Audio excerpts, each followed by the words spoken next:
Bon, ce matin, on a froid dans le fourgon, on s'est pas chauffé pour économiser notre gaz pour la suite de la route. Et il y a 10 degrés dehors et 15 à l'intérieur. Donc 15, ça pique un petit peu au réveil.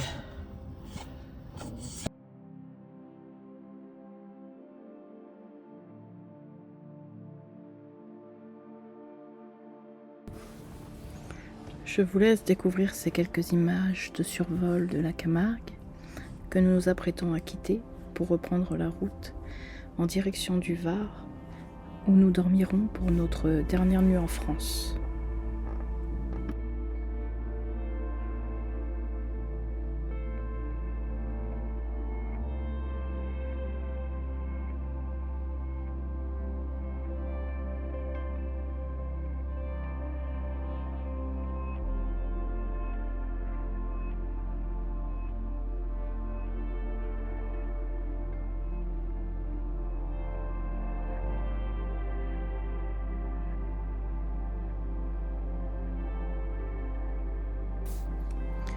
Au fur et à mesure que nous reprenions la route, nous arrivions dans des chemins escarpés de villages pittoresques du Var, tous plus beaux les uns que les autres. C'est une région que je connais très bien et que j'affectionne particulièrement. Mais je l'ai redécouverte en ce mois de novembre, moi qui étais venue toujours en été. Et j'ai aimé voir ce que j'ai vu. Ces vastes étendues de montagnes colorées, les routes sinueuses n'ont fait que de nous préparer, je pense, à ce qui nous attend dans les Balkans, notamment peut-être en Albanie.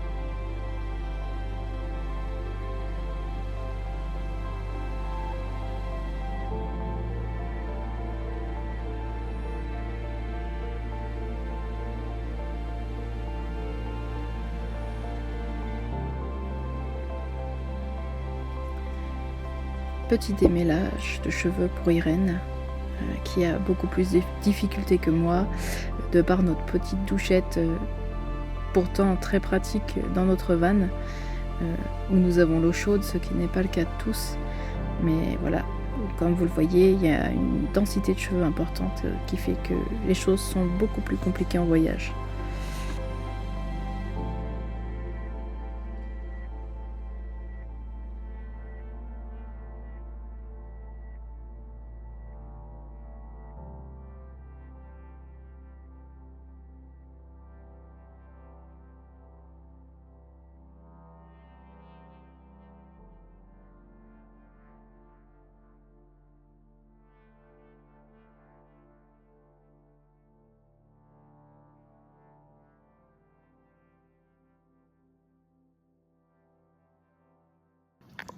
Bonjour à tous, bienvenue sur notre chaîne Voyage, le Tour d'Europe cette année, avec Spiti qui est derrière. Donc ce matin on se réveille à Bargement dans le Var. On est légèrement en altitude, mais on est pas loin du parc naturel du Verdon. Et en fait, il fait un temps magnifique. Là, on a mis par réflexe notre polaire. En fait, il fait super beau. Mais il fait super beau, en fait, on pourrait être en t-shirt, quoi. Voilà, donc je vais essayer de me tourner pour que vous voyez la vue. Et puis, voilà, c'est super beau ici. Il fait vraiment bon au soleil, c'est hyper agréable. Et je vais vous faire voler le drone pour vous montrer ce petit village de Bargement qui est très mignon. On est encore une fois sur une aire gratuite municipale où c'est limité à 5 camping-cars et l'aire était complète cette nuit, donc ça va assez vite même pour un mois de novembre. Voilà, donc aujourd'hui on passe la frontière de l'Italie.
quand on s'arrête dans un petit village pour se charger en eau. Voilà, le bidon bien pratique, mais 20 litres, c'est lourd. Et oui, dans le Var, notamment, il est très difficile de trouver une aire gratuite, mais l'eau, n'en parlons pas. Généralement, il faut la payer. Donc on a trouvé le subterfuge de trouver des sources et de remplir notre jerrycan. Donc aujourd'hui, pour la première fois depuis notre départ, on a décidé de prendre l'autoroute pour faire plus de kilomètres, parce que d'habitude je regarde toujours mes itinéraires pas en fonction des kilomètres mais en fonction du temps de route. Quand le GPS me dit 3h30 de route, je me fixe ça par étapes. Je sais que 3h30 c'est le temps de voiture et nous en fourgon c'est à peu près 5 heures de conduite. Donc c'est vraiment mon maximum en fait journalier.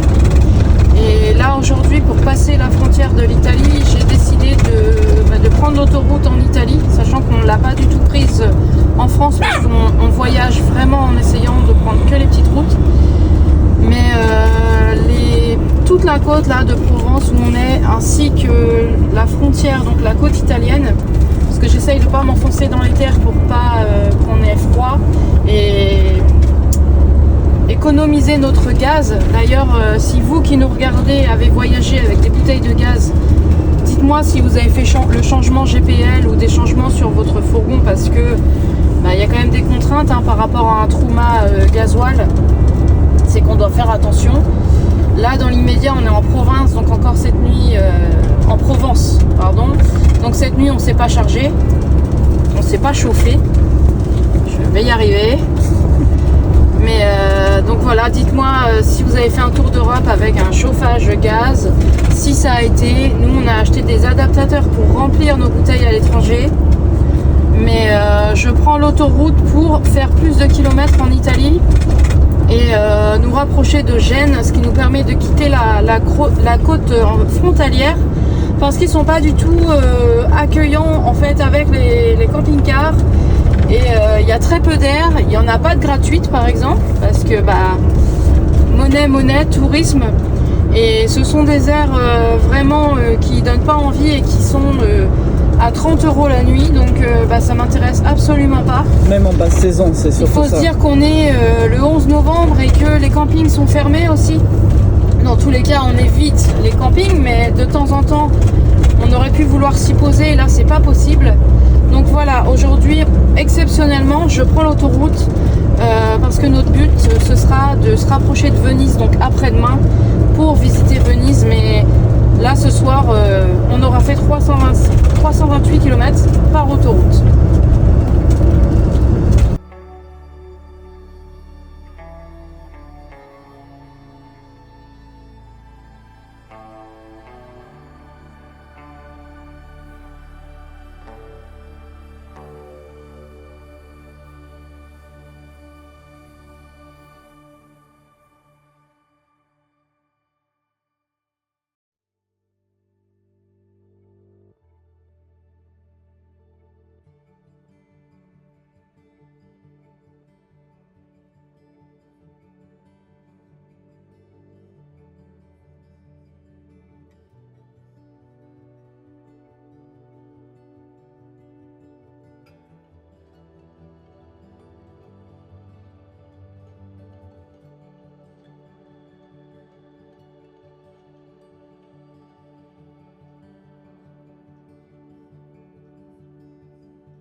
Arrivés sur notre aire, les chiens sont heureux.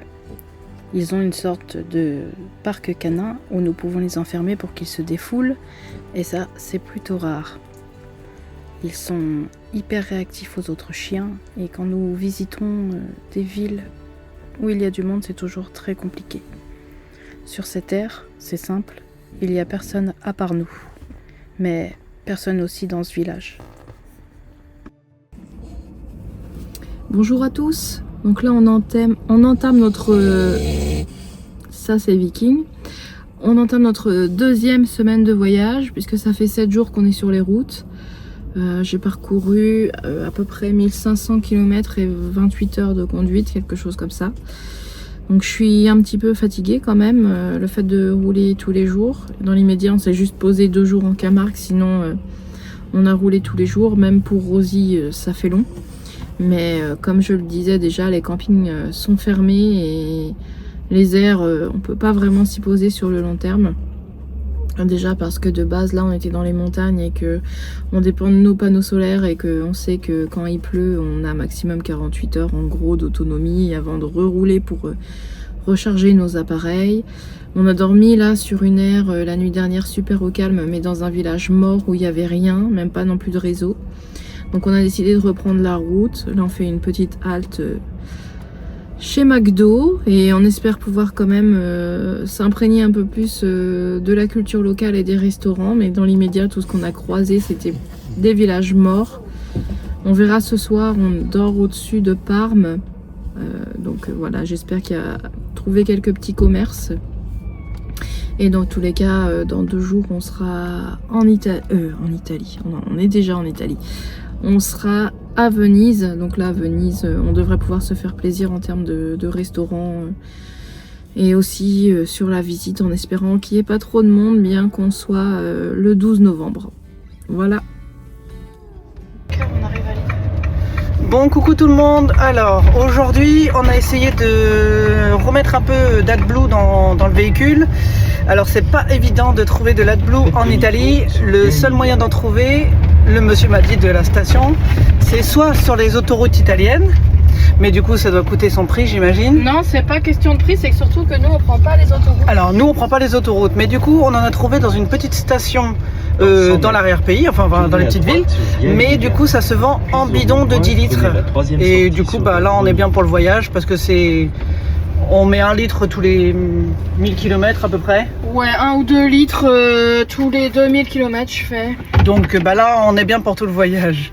Avec tout ce qu'on a, on a pris 10 litres donc au cas où il n'y en aurait pas dans les Balkans ou que ce serait difficile à trouver, parce qu'en fait chaque pays a son usage, donc c'est un petit peu compliqué. Donc bah au moins avec un bidon on est tranquille. Puis là on est bien en plus. Mais il faut le savoir, ouais, en Italie ça se trouve pas aux stations comme ça dans les villes.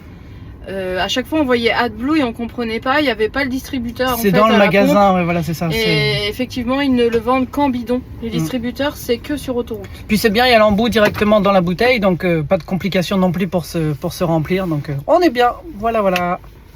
À bientôt tout le monde.